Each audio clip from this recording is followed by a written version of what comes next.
अस्सलाम वालेकुम। अच्छा, हमने सॉवरेनिटी का टॉपिक स्टार्ट किया हुआ था। उसमें हमने काफी चीजें कर ली थी, मतलब उसकी डेफिनेशन, एट्रीब्यूट्स क्या हैं। जो दो बड़ी बड़ी थ्योरीज है सॉवरेनिटी को लेकर, मोनिस्टिक एंड प्लूरलिस्टिक, वो क्या है। फिर हमने टाइप्स इसकी स्टार्ट की हुई थी। टाइप्स में भी हमने इंटरनल और एक्सटर्नल में दो में डिवाइड कर दिया था।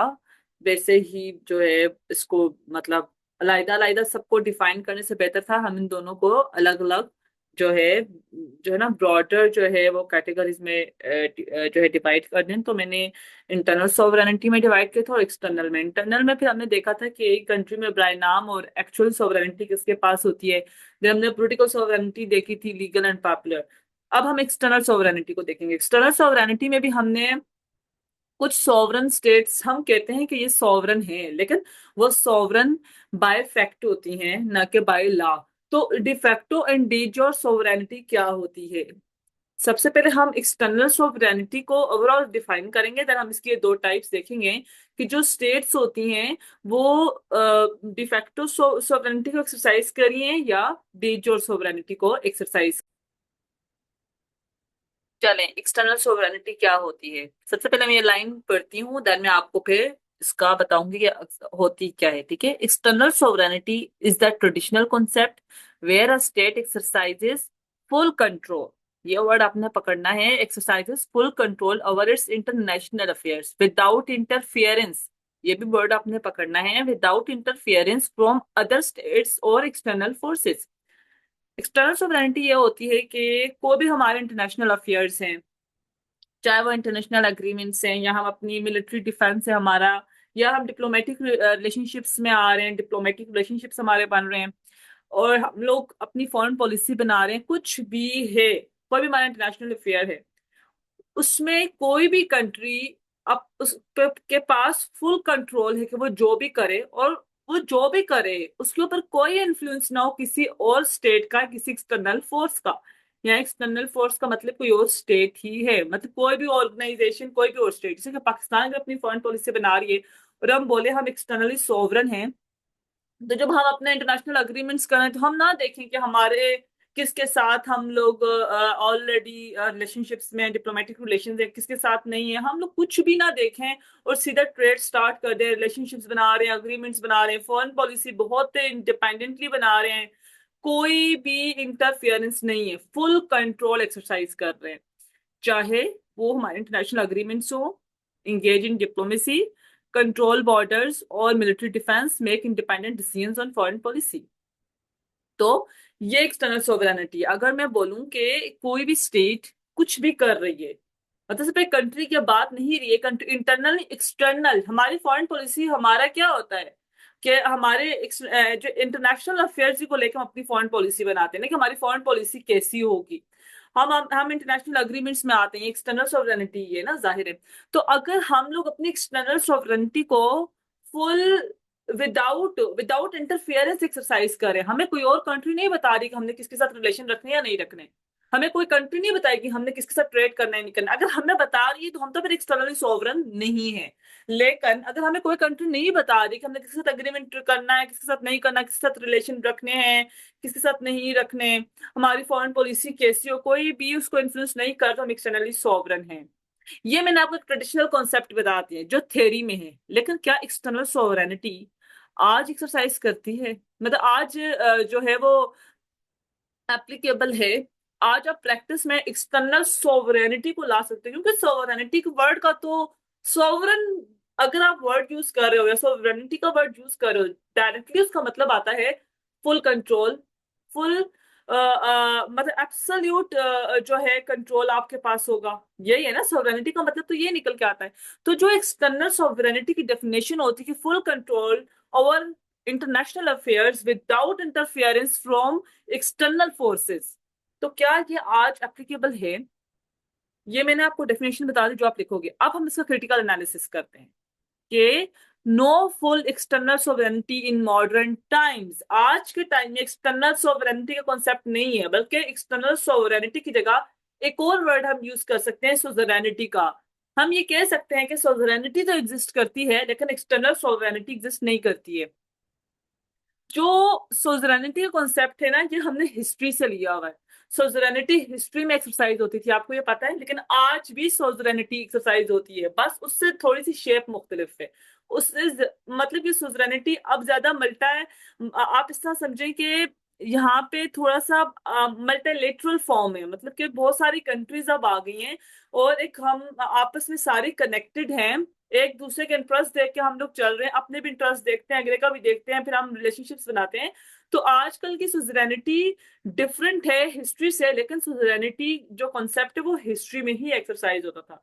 तो सबसे पहले एक्सटर्नल सॉवरेनिटी मॉडर्न टाइम्स में है या नहीं है, उसके लिए बहुत जरूरी है कि हम पहले सुजरेनिटी के कॉन्सेप्ट को देखें। तो ये जो मैंने बॉक्स में दिया है, सिर्फ आपके याद करने की, आपके देखने के लिए होता है, आपने इसको पेपर्स में नहीं लिखना होता, ठीक है। अच्छा, सुजरेनिटी क्या है? Suzerainty was a common system in the past. ये पास्ट में एक बड़ा कॉमन पॉलिटिकल सिस्टम होता था, particularly during the feudal era and the age of empires. खास तौर पे एम्पायर्स के टाइम पे सुजरेनिटी बहुत ज्यादा एक्सरसाइज होती थी। वेयर अ डोमिनेंट पावर, जिसको आप सुजरेन भी बोलते थे, exerted influence over weaker states, जिनको आप वैसल्स बोलते थे, without fully annexing or directly governing them। Empires के टाइम पे जब बहुत बड़े बड़े एम्पायर्स थे, उन वक्तों में क्या होता था कि एक डोमिनेंट पावर होती थी जिसको हम कहते थे कि द सुजरेन, ठीक है। और जो बाकी वो जो पावर थी, डोमिनेंट पावर, वो जो बाकी स्टेट्स थी या उसकी टेरिटरीज थी ना, उसको कंट्रोल करती थी। अब कंट्रोल उनको इंटरनली नहीं, उनकी एक्सटर्नल अफेयर्स को लेकर कंट्रोल करती थी। और जिन्हें वो कंट्रोल करती थी वो वीकर स्टेट्स होते थे, जिन्हें वो वेसल्स बोलते थे। वो जो डोमिनेंट पावर थी, उसने जो वीकर स्टेट्स को जो है कब्जे में अनेक्स नहीं किया हुआ था, कैप्चर नहीं किया हुआ था, कब्जे में नहीं लिया हुआ था, ना ही डायरेक्टली गवर्न करती थी। मैंने कहा ना, इंटरनली वो जो स्टेट्स थी वो सोवरन थी, लेकिन एक्सटर्नली सोवरन नहीं थी। अब क्योंकि हम एक्सटर्नल सोवरेनिटी पढ़े, इसलिए हम यहाँ पे सोवरेनिटी का कॉन्सेप्ट यूज करेंगे। इंटरनल सोवरेनिटी में इसलिए नहीं यूज किया क्योंकि सोवरेनिटी एक्सटर्नल अफेयर्स को लेकर है, इंटरनेशनल अफेयर्स को लेकर कॉन्सेप्ट है, ना कि इंटरनल अफेयर्स को लेकर। तो वो जो वीकर स्टेट्स थी वो किसी एक पावर के अंदर आती थी, एक पावर को अपनी एक्सटर्नल अफेयर्स को लेकर जवाबदेह थी, आप इस तरह समझे। वो जो एक पावर थी उसको हम सुजरेन बोलते थे, और जो वीकर स्टेट्स थी उनको हम वैसल्स बोलते थे। ये जो सुजरेन था, उसने वैसल्स को डायरेक्टली कैप्चर नहीं किया हुआ था, लेकिन इसको इन्फ्लुएंस कर रही थी वो जो डोमिनेंट और सेंट्रल पावर थी। While the vessel states retained internal autonomy थी इनके पास, the sovereign typically controlled key aspects of his foreign relations, defense और economic policies। sovereign का क्या काम था? वो उसके foreign affairs को control करते थे internally, चाहे वो जो vessels थी जिनको हम weaker states भी कहते थे, जो कि डोमिनेंट पावर के अंदर आती थी, वो इंटरनली तो जो है ऑटोनमस थी, अपने डिसीजन ले रही थी। लेकिन जहाँ पे एक्सटर्नल अफेयर्स आता था, डिफेंस का आता था, फॉरेन पॉलिसी का, इस तरह की चीजें आती थी, मिलिट्री सपोर्ट वगैरह, तो फिर वो डोमिनेंट पावर जो थी जिसको सोजरन बोलते थे, उस पे क्या करती थी? डिपेंड करती थी। अब हम एग्जांपल देखें तो आप ऑटोमन एम्पायर की ले लो। The Ottoman empire maintained suzerainty over various regions such as the Balkans and North Africa. Many territories had local rulers who governed their internal affairs, but were subject to the Ottoman Sultan in terms of paying tributes, military support, or aligning with Ottoman foreign policy। तो देखो ये सब मतलब external affairs को लेके वो Ottoman सुल्तान पे dependent थे। हालांकि इंटरनली वो लोग क्या थे, वो जरूर सॉवरन थे, वो अपने इंटरनल मैटर्स को देख रहे थे, लेकिन जब एक्सटर्नल मैटर्स की बात आती थी तो वो ऑटोमन सुल्तान के पे डिपेंडेंट थे, ठीक है। तो मॉडर्न मॉडर्न टाइम्स में हम ये वर्ड अगर यूज करें कि हम एक्सटर्नली, मतलब हम सोवरेनिटी को एक्सरसाइज कर रहे हैं, ना कि एक्सटर्नल सोवरेनिटी को एक्सरसाइज कर रहे हैं, तो गलत नहीं होगा। आज के टाइम पे भी आप देखो, हाँ, इस तरह का नहीं है। वो जो पुराने टाइमों में होता था कि एक ही डोमिनेंट पावर होती थी, अब ज्यादातर डिफ्यूज किस्म की है, मतलब एक ही के पास नहीं होता, बहुत सारी ऑर्गेनाइजेशंस होती हैं जो हमें इम्पैक्ट करती हैं। देन कोई कंट्री भी हमें, अब पाकिस्तान है तो कोई बड़ी बड़ी डेवलप कंट्रीज भी हमें इम्पैक्ट कर रही होंगी, मतलब उनके पास भी अथॉरिटी होगी हमारे एक्सटर्नल मैटर्स को लेकर। देन ऑर्गेनाइजेशन जैसे यूनाइटेड नेशन, यूरोपियन यूनियन, बड़ी बड़ी ऑर्गेनाइजेशंस भी इम्पैक्ट करती हैं, ठीक है। अग्रीमेंट्स वगैरह हमने बनाए होते हैं, वो भी हमें इम्पैक्ट करते हैं। तो मतलब डिफ्यूज है, मतलब डिफ्यूज हो गई है, एक ही जगह पे नहीं, डिफ्यूज होके बहुत सारी जो है एंटिटीज के पास अब जो पावर है, डोमिनेंट पावर है। सोजरन आप बहुत सारी चीजों को बोल सकते हो, सिर्फ एक कंट्री नहीं है, ठीक है। अब ये नहीं बोलोगे अब यूनाइटेड नेशंस जो यूएन है वो सोवरेन है, बाकी सारी कंट्रीज जो है वो वैसल्स है, ऐसा तो नहीं है ना। अगर ऐसा है फिर आप हिस्टोरिकल हिस्टोरिकल बोल सकते हो कि जो हिस्ट्री में सुजरेनिटी कॉन्सेप्ट है वो आज भी है। लेकिन आप आज क्या देखते हो, आप कंट्रीज भी हमें इम्पैक्ट करती हैं, देन हमें आईएमएफ भी इम्पैक्ट करता है। देखो हमारी इकोनॉमिक पॉलिसी को हम किस तरीके से टैक्सेस लगा रहे हैं, हम क्या कर रहे हैं, हमें आईएमएफ इम्पैक्ट कर रहे हैं, इन्फ्लुएंस कर रहे हैं। आईएमएफ हमें सैप्स देता है कि आप अपनी ये कंडीशंस आप मानेंगे हम आपको लोन देंगे। अब हमारी जो है हम किस तरीके से जो है वो लॉज बना रहे हैं, क्या कर रहे हैं, हमें किया ना आईएमएफ ने इम्पैक्ट। इसी तरीके से आप देखें कि हम रिलेशनशिप्स बनाते हैं, हमने किसी साथ ट्रेड करनी किसी साथ ट्रेड नहीं करी, ये और कंट्रीज भी डिसाइड कर रही होती हैं। देन बड़ी बड़ी ऑर्गेनाइजेशंस भी हमें बता रही होती हैं हमने क्या करना हमने क्या नहीं करना। जैसे बड़ी बड़ी ऑर्गेनाइजेशंस कभी कभी एम्बार्गो लगा देती हैं, सैंक्शंस लगा देती हैं ट्रेड पे। होता है ना कि ट्रेड पे सैंक्शंस लगा दिया, एम्बार्गो लगा दिया, ये कर दिया वो कर दिया। तो बड़ी बड़ी ऑर्गेनाइजेशंस बहुत सारी इंटिटीज, आप इंटरनेशनल लेवल पे देखें ना तो बहुत सारी इंटिटीज हैं जो एक कंट्री के एक्सटर्नल अफेयर्स को तय करती हैं। मतलब एक डोमिनेंट पावर नहीं है बल्कि डोमिनेंट पावर्स बहुत सारी हैं, सिर्फ एक एक सुजरेन आपको नजर नहीं आता, ठीक है। तो सुजरेनिटी का कॉन्सेप्ट आज भी है लेकिन थोड़ा सा शेप में चेंज हो गया है। हम सोवरेनिटी तो नहीं बोलेंगे, इसको सुजरेनिटी जरूर बोल सकते हैं, ठीक है। In today's world, while states retain some level of autonomy, states के पास कुछ level of autonomy जरूर होता है। Their external sovereignty is far from absolute. उनकी जो external sovereignty है वो absolute नहीं है। एक्सटर्नल सोवरेनिटी किसी भी कंट्री की एब्सोल्यूट नहीं। आप कहते हो ना इस कंट्री की जो फॉरेन पॉलिसी कितनी अच्छी है, देखो इंडिपेंडेंट है।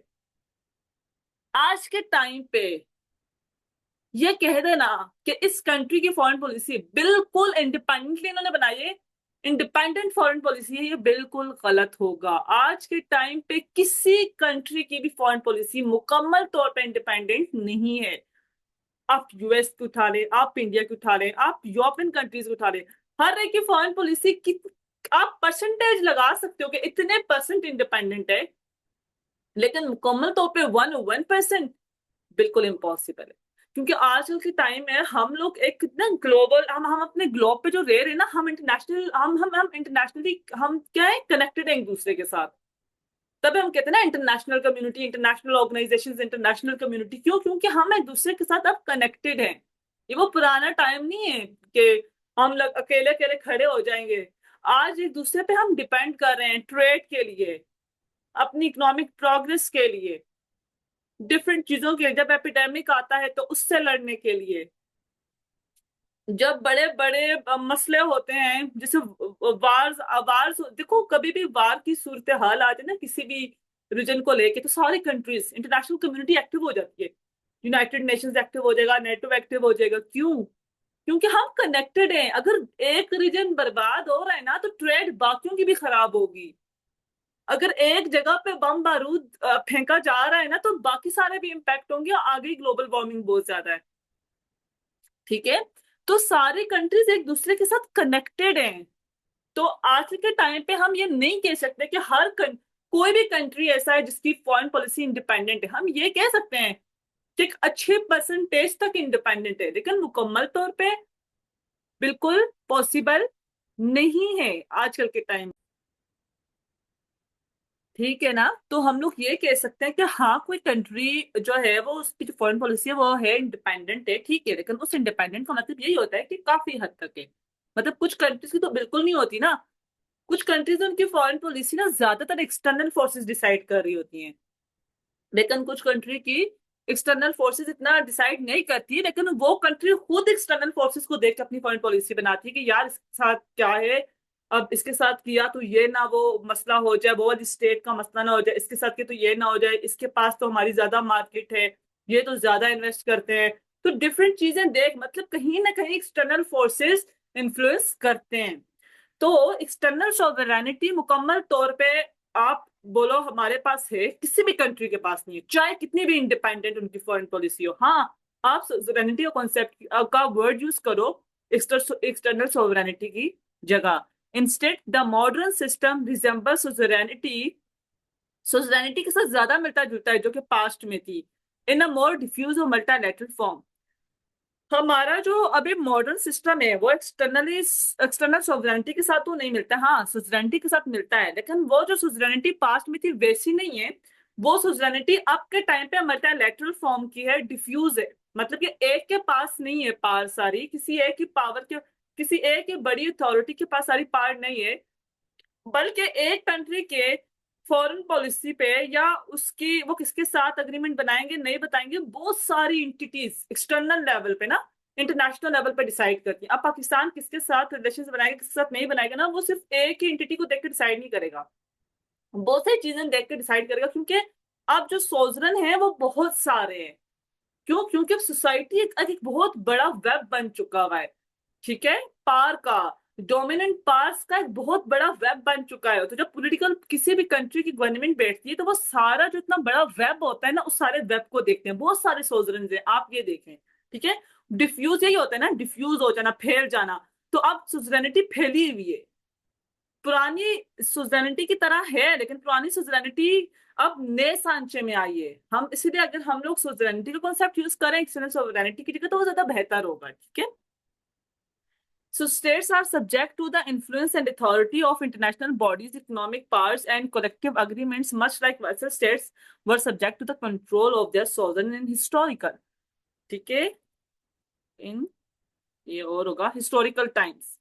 देखो आजकल के टाइम में भी यही है ना कि अब अगर हम पास्ट में सुजरेनिटी को देखें और आज देखें, तो पास्ट में भी ये होता है ना कि वेसल्स जो थी, जो वेसल्स थे मतलब जो वीकर स्टेट्स थी, वो सुजरन पे डिपेंड करती थी अपने बहुत सारे इंटरनेशनल जो एक्सटर्नल जो है वो अफेयर्स को लेकर। और हम आज देखें, आज भी कंट्रीज जो होती हैं वो क्या करती है, वो देखती है इंटरनेशनल, मतलब कि यार यहाँ से यूनाइटेड नेशंस को देखना है, आईएमएफ को देखना है, बड़ी डेवलप कंट्रीज यूएस को देखना है, और डेवलप कंट्रीज को देखना है, हमारे कौन से एनिमीज हैं, हमारे कौन से फ्रेंड्स हैं, बहुत सारी चीजों को देख के हम लोग डिसाइड करते हैं। बस आज के टाइम पे एक डोमिनेंट पावर नहीं होती, बहुत सारी होती है। बस यही फर्क है पुरानी सुजरेनिटी और आज की सुजरेनिटी में। मतलब वहां पे भी वेसल स्टेट्स होती है, वो सोजरन पे डिपेंड करती थी, आज भी ये होता है, लेकिन बस यहाँ पे सोजरन एंड एक सोजरन नहीं, बस इतना फर्क है। This critical perspective reflects the reality that modern sovereignty is shared, negotiated and dependent on external forces. तो जो लोग आपके सामने बोलेंगे यार हम एक्सटर्नली सॉवरेन है, तो ये बिल्कुल इम्पॉसिबल है। अब कोई बोलते हैं हमारी फॉरेन पॉलिसी तो बिल्कुल जो है वो इंडिपेंडेंट है, बिल्कुल, तो ये भी इम्पॉसिबल है। इवन जो कंट्रीज जब फॉरेन पॉलिसी बनाती है ना, तब वो एक्सटर्नल फोर्सेस को देख के ही बनाते हैं। अब आपको एक्सटर्नल फोर्सेस डायरेक्टली इम्पैक्ट करें, खुद अपने मुंह से बोल के कोई कंट्री बोले, या आप उनकी ढकी छुपी बात समझ जाओ, देखो सेम है। आप खुद समझ गए और आपने कर दिया, या आपको किसी ने बोल दिया तो आपने कर दिया, दोनों डायरेक्टली इनडायरेक्टली आपको एक्सटर्नल फोर्सेस इंपैक्ट करेंगी ही करेंगी। तो आज के टाइम पे किसी की एक्सटर्नल जो हमारी फॉरेन पॉलिसी है ना, वो 100% इंडिपेंडेंट नहीं होती। हाँ, कोई परसेंटेज आप रख सकते हो कि ये जो है इनकी तो 0% इंडिपेंडेंट है ना, ये सारी जो है वो फॉरेन पॉलिसी इनकी और चीजों को देख के बनाई गई है। लेकिन कुछ कंट्रीज होती है इनकी फॉरेन पॉलिसी स्ट्रांग होती है as compare to other states और अदर कंट्रीज। ठीक है, तो आज के टाइम में आप क्या वर्ड यूज करोगे? सोवरेनिटी है लेकिन एक्सटर्नल सोवरेनिटी नहीं है। तो सोवरेनिटी का कॉन्सेप्ट मैंने इंटरनल सोवरेनिटी में क्यों नहीं यूज किया, क्योंकि सोवरेनिटी जो है वो पुराने टाइमों में भी एक्सटर्नल फैक्टर्स को ही लेके होती थी, ना कि इंटरनल फैक्टर्स को लेके। ठीक है, चलो अब मैंने यहाँ पे एग्जांपल दी है कि सोवरेनिटी क्यों है और एक्सटर्नल सोवरेनिटी क्यों नहीं है। देखो जैसे अभी हम कोई भी चीज बनाते हैं तो हम ग्लोबल इंस्टीट्यूशंस को देखते हैं, इंटरनेशनल लॉ को देखते हैं। ऐसा है ना, कोई भी कंट्री चाहे वो कितना भी ताकतवर है वो देखता है, कितना भी डेवलप्ड है वो देखता है। Modern states are bound by international organizations like United Nations, World Trade Organization and International Monetary Fund (IMF). ठीक है, these entities impose rules and guidelines that constrain the external sovereignty of member states. जो भी members होती है, जाहिर हम लोग signatories होते हैं different agreements के।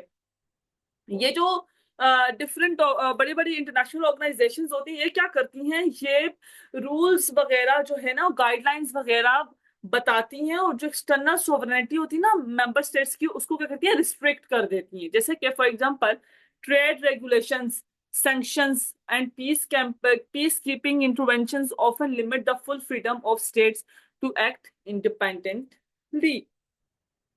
बहुत सी जगहों पे, अब मैं आपको यहाँ पे भी यही बात बताऊंगी, बहुत सारी जगहों पे ऐसा होता है कि हम लोग मतलब बहुत सारी कंट्रीज में अगर कोई भी कंट्री, हमारे कोई भी इंटरनेशनल अग्रीमेंट था, हमने उसके हम उसके सिग्नेटरी थे, हम यूनाइटेड नेशंस, आपको पता है बहुत सारी कंट्रीज यूनाइटेड नेशंस की मेंबर स्टेट्स हैं। इन्होंने कोई भी नया जो है वो लेके आए हैं, इनिशिएटिव लेके आए हैं, और बहुत सारी कंट्रीज उसकी सिग्नेटरीज हैं। अगर एक कंट्री ने भी उसको तोड़ा, उसकी जो रूल्स थे उसको तोड़ा, तो फिर यूनाइटेड नेशंस वगैरह क्या करते हैं, ये उनके ऊपर सैंक्शंस लगा देते हैं कि अब इनके साथ कोई ट्रेड नहीं करेगा, ये नहीं करेगा, वो नहीं करेगा। तो फिर मतलब जो एक्सटर्नल सोवरेनिटी है वो रिस्ट्रिक्ट करती हैं जो बड़ी बड़ी ऑर्गेनाइजेशंस। तो इसीलिए जो एक्सटर्नल सोवरेनिटी है वो हम यहाँ पे बोलेंगे कि नजर नहीं आती है, बल्कि हमें सुजरेनिटी का कॉन्सेप्ट नजर आता है कि जो बड़ी बड़ी ग्लोबल इंस्टीट्यूशंस होते हैं, इंटरनेशनल लॉ, इंटरनेशनल और जो बड़ी बड़ी ऑर्गेनाइजेशंस होती हैं, वो कहीं ना कहीं इम्पेक्ट करती हैं मेंबर स्टेट्स की एक्सटर्नल, कि वो कितनी पाक एक्सरसाइज कर सकती है इंटरनेशनल रिलेशनशिप्स को लेके, इंटरनेशनल अफेयर्स को लेके। तो यहाँ पे आप देखो ना, कोई भी कंट्री इतनी ज्यादा इंडिपेंडेंटली नहीं चल पाती है। देन इकोनॉमिक डिपेंडेंसीज बहुत ज्यादा है कंट्रीज की एक दूसरे पे, और उसी को देख के फॉरेन पॉलिसी बनाई जाती है। अब इम्पैक्ट किया ना इनडायरेक्टली फॉरेन पॉलिसी को, ठीक है।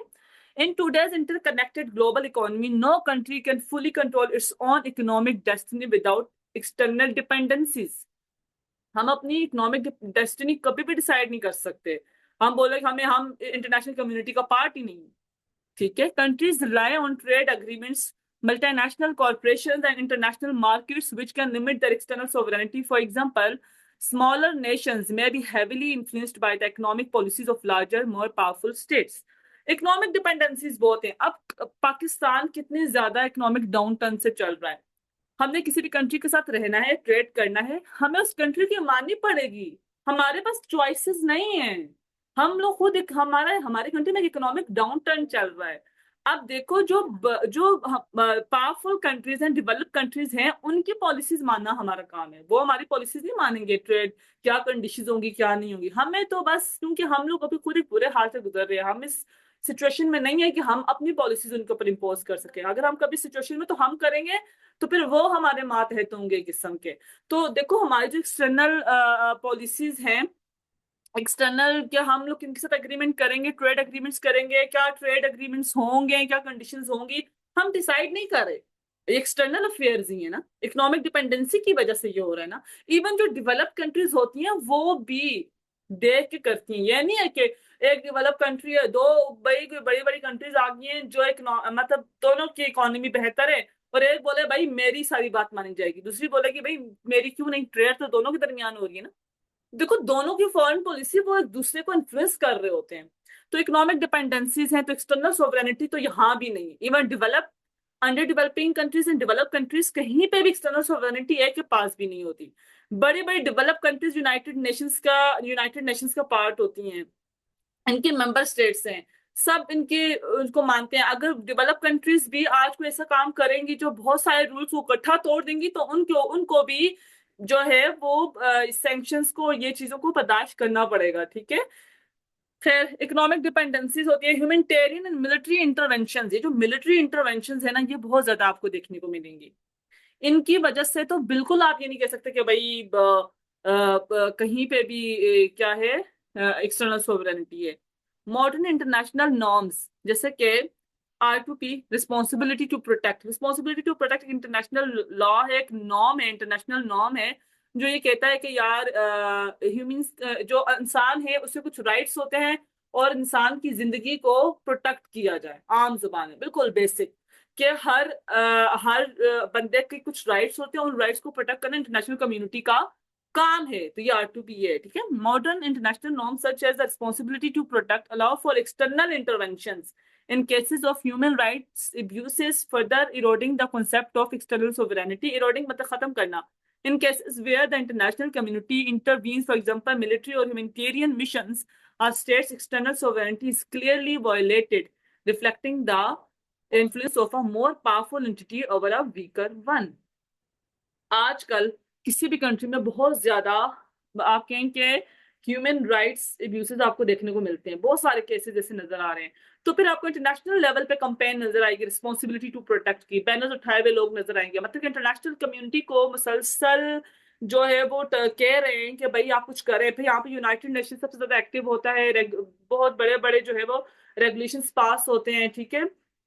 और वो पास होने के बाद इवन मिलिट्री इंटरवेंशन होती है कि जिस कंट्री में बहुत ज्यादा केसेस होंगे ह्यूमन राइट्स अब्यूसेस के, वहां पे मिलिट्री क्या करेगी, अटैक कर देती है वहां पे सिविलियंस को बचाने के लिए। तो आपको देखो फिर मतलब जिस कंट्री पे अटैक हुआ है वो चाहे तो कुछ भी करे ना, लेकिन अटैक हो गया मतलब कि वो एक्सटर्नली सॉवरन थी नहीं। क्यों क्यों एक्सटर्नल पावर कोई आई है, एक्सटर्नल फोर्सेस आए हैं और वहां पे आके इंटरवीन किया है इंटरनेशनल नॉर्म्स की वजह से, रिस्पॉन्सिबिलिटी टू प्रोटेक्ट की वजह से। बहुत सारे ऐसे आपको जो है ना, आप आज आप एग्जांपल्स निकालो, आपको हजार एग्जांपल्स इस तरह देखने की मिलेंगी। एक मैं आपको लीबिया की,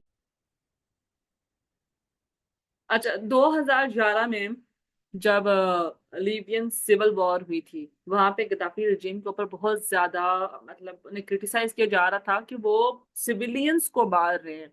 यहाँ पे इंटरनेशनल कम्युनिटी को डर लग गया कि यहाँ पे तो बहुत ज्यादा एट्रोसिटीज होंगी, लोगों को मारा जाएगा, धमकाया जाएगा। ठीक है, अब क्या किया, जो यूएन ने एक वो पास किया रेगुलेशन 1973 के नाम से एक रेगुलेशन पास किया, जिसने एथोराइज किया ऑल नेसेसरी मेजर्स को टू प्रोटेक्ट सिविलियंस। उन्होंने बोला कि यार हर तरह की मेजर्स लेने हैं अब लीबिया में सिविलियंस को प्रोटेक्ट करने के लिए, क्योंकि जो वहां पे जो गिदाफी की गवर्नमेंट है वो वहां के लोगों को मार रहे हैं। अब इतनी ज्यादा मतलब कि बड़े लेवल पे एट्रोसिटीज हो रही थी।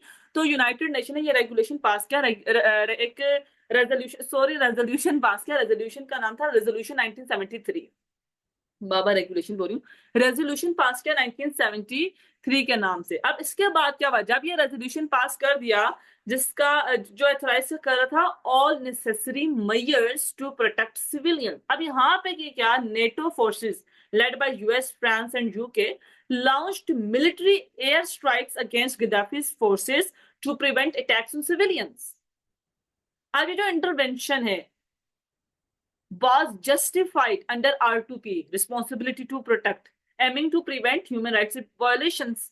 ये जस्टिफाइड हुई ना, इंटरनेशनल नॉर्म है ना कि जहां पे भी ह्यूमन राइट्स को अब्यूज किया जा रहा है वहां पे आप इंटरवीन करें। इंटरनेशनल कम्युनिटी को कुछ करना चाहिए था, फिर नेटो ने वहां पे धावा बोल दिया। अब इम्पैक्ट देखिए आप इसका क्या है। अब देखो जो इंटरवेंशन है was seen as a violation of Libya's external sovereignty, उस एक्सटर्नल सोवरेनिटी की ये वायलेशन हो गई, as it involve foreign military forces acting without the Libya's government's consent। Libya के गवर्नमेंट की कंसेंट से तो नहीं गए ना, उनकी मर्जी से तो उन्होंने नहीं जाके वहां पे लॉन्च किया अटैक। यूएन ने अथोराइज कर दिया, रेजोल्यूशन पास की 1973 के नाम से, और नेटो ने उसके ऊपर हमला कर दिया। अब आपको समझ आई कि आजकल के टाइम पे हम ये नहीं कह सकते कि कोई भी कंट्री एक्सटर्नली सॉवरन है। आजकल के टाइम पे जहाँ पे बहुत ज्यादा ह्यूमन अब्यूसेस हो रहे होते हैं ना, ह्यूमन राइट्स के अब्यूसेस हो रहे होते हैं, उन ह्यूमन राइट्स को अब्यूज किया जा रहा होता है, वहां पे अक्सर कहते हैं ना कि यहाँ पे भाई फोर्सेस ना आ जाए। आप ये सिर्फ में सिर्फ लीबिया की एग्जांपल नहीं है, आपको इसके बहुत सारे एग्जांपल्स मिलेंगी। आप मिडल ईस्ट में देखो, आपको बहुत सारे एग्जांपल्स मिलेंगे जहां पे मिलिट्री इंटरवेंशन हुई है। फिर ग्लोबल चैलेंजेस जो होते हैं वो भी एक्सटर्नल सोवरेनिटी को इम्पैक्ट करते हैं। क्यों? क्योंकि देखो कभी कहीं पे पैंडेमिक आ जाए तो क्या कंट्री बोलेगा बेशक पैंडेमिक आया भाई मैं खुद देख लूंगा। अब बहुत सारी कंट्रीज में आ गया है तो सारी कंट्रीज मिल बैठ के डिसाइड करेंगे अब करना क्या है ना इसका। ठीक है, issues like climate change, pandemics and terrorism are inherently global. यहाँ पे टेररिज्म के अगेंस्ट जब वार ऑन टेरर छेड़ा था तो वार ऑन टेरर क्या एक ही कंट्री ने देखा था, या ऑर्गेनाइजेशंस देख रही थी डिफरेंट, या बहुत सारी कंट्रीज इन्वॉल्व थी? ऑब्वियसली कोई एक कंट्री तो नहीं देख रहा था ना वार ऑन टेरर। ठीक है, तो टेररिज्म के का नाम आता है, पेंडेमिक्स का आता है, क्लाइमेट चेंज का आता है। यहाँ पे हमें कलेक्टिव एक्शंस चाहिए होते हैं that limit states ability to act independently. अब अगर कलेक्टिव एक्शंस चाहिए तो एक कंट्री ये तो नहीं बोलेगी मैं इंडिपेंडेंटली काम करूंगी भाई, सबको मिलकर काम करना है। तो जो ग्लोबल चैलेंजेस होते हैं फिर वो मजीद लिमिट करते हैं एक्सटर्नल सोवरेनिटी को। तो एक्सटर्नल सोवरेनिटी तो रही ना, ये सोवरेनिटी जरूर हो सकती है। हाँ आप ये कह सकते हो कि ये ग्रुप कंट्रीज का बेटा है, इसमें ये थोड़ा डोमिनेंट है, इसके पास ज्यादा पावर है, ये भी कंट्री थोड़ा सा ज्यादा पावर रखता है, ये वाला कंट्री उसके बाद पावर रखता है। लेकिन ये नहीं कह सकते कि ये सारे इंडिपेंडेंटली काम कर रहे हैं।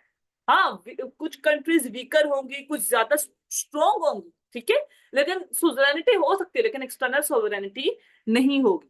These challenges often require states to align their policies with international agreements such as the Paris Agreement on Climate Change, reducing their freedom to operate independently in the global arena.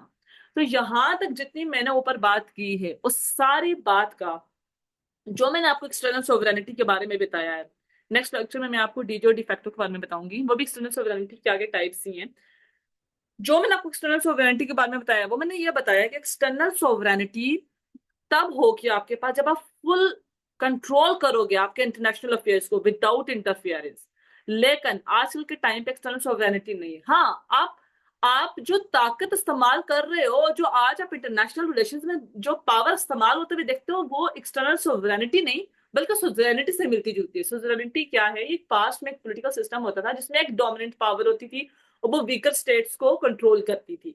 आजकल वो dominant power है और weaker states भी हैं, लेकिन dominant power सिर्फ एक नहीं है, डिफ्यूज है, मल्टीलेटरल है, मतलब बहुत सारी डोमिनेंट पावर्स हैं। वो वीकर स्टेट्स को डिफरेंट अफेयर्स में खिचड़ी है, डिफरेंट अफेयर्स में कंट्रोल कर रही होती है। तो सोवरेनिटी तो नजर आती है, एक्सटर्नल सोवरेनिटी नजर नहीं आती। अब सोवरेनिटी क्यों है उसकी मैंने यहाँ पे आपको जस्टिफिकेशंस भी दिए हैं। जैसे ग्लोबल इंस्टीट्यूशंस और इंटरनेशनल लॉ हमें इम्पैक्ट करता है। जहां पे जब यूनाइटेड नेशन नया रेजोल्यूशन निकालता है, कोई भी मसला हो रहा है कहीं पे भी, जो है ह्यूमन राइट्स अब्यूजेस और केसेस ज्यादा आ रहे हैं, मिलिट्री इंटरवेंशन हो जाती है, कि जो यूनाइटेड नेशन भी अथोराइज करता है, ठीक है। देन आपको जो बड़े ग्लोबल चैलेंजेस होते हैं जिसमें पैंडेमिक्स हो गई, क्लाइमेट चेंज हो गया, टेररिज्म हो गया, वहां पे भी कंट्रीज मिलकर काम करती हैं, इंडिपेंडेंटली नहीं करती हैं। इकोनॉमिक डिपेंडेंसीज बहुत ज्यादा है कंट्रीज की। तो फॉरेन पॉलिसी जो आप एक वर्ड आज देखते हो, वो एक्सटर्नल अफेयर्स के लिए हम बनाते हैं। कोई भी कंट्री अपनी फॉरेन पॉलिसी एक्सटर्नल अफेयर्स के लिए बनाती है। अब फॉरेन पॉलिसी आपकी परसेंटेज के लिहाज से हम कह सकते हैं स्ट्रॉन्ग है, लेकिन मुकम्मल तौर पे इंडिपेंडेंट किसी की फॉरेन पॉलिसी नहीं होगी। आई होप आप लोगों को यहाँ तक समझ आ गया हो कि एक्सटर्नल सॉवरेनिटी क्या है। अब नेक्स्ट में मैं आपको डीजर एंड डिफेक्टो जो है सॉवरेनिटी का बताऊंगी। आपको कोई भी क्वेश्चन हो प्लीज मुझसे कमेंट सेक्शन में पूछ लीजिएगा। Thank you, Allah Hafiz.